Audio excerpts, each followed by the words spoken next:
context matters so much, because if players start seeing figures and making up their own ideas of how valuable that is to their coaches, you start to have these altering effects in your behavior. So it establishes a motivation for you, and like the value of things change. So then naturally your behavior will drift towards what you think is valuable.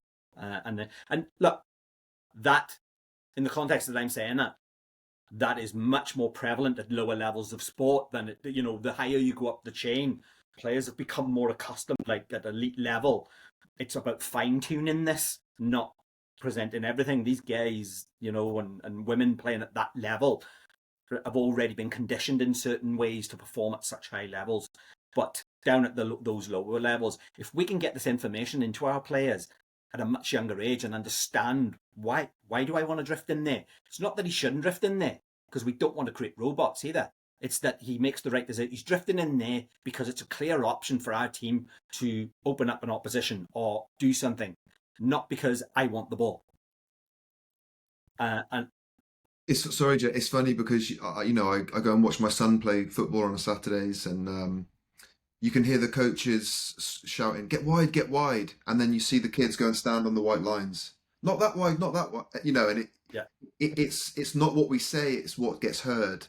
Yeah. And it's so important, when we're working with data and video and we're presenting our analysis, if I could go back, I would make sure at the start of every season, I would run a session with the players and coaches and have more of an explanation about this is what we're doing, this is how we intend to use it, this is the purpose behind it. So you have to bring people in.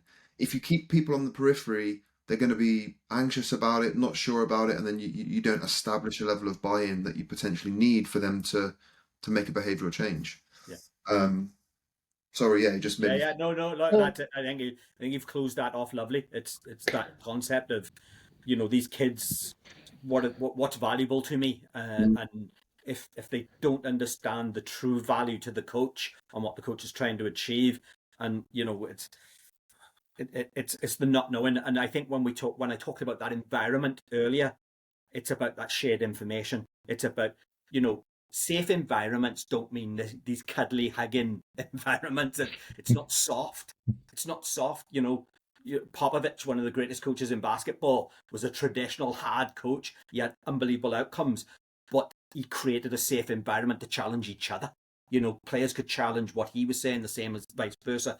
And that's what it's about. It's not that we run around being all sort of soft with our approaches. It's about accountability, challenging people, but also good information sources and good communication throughout that.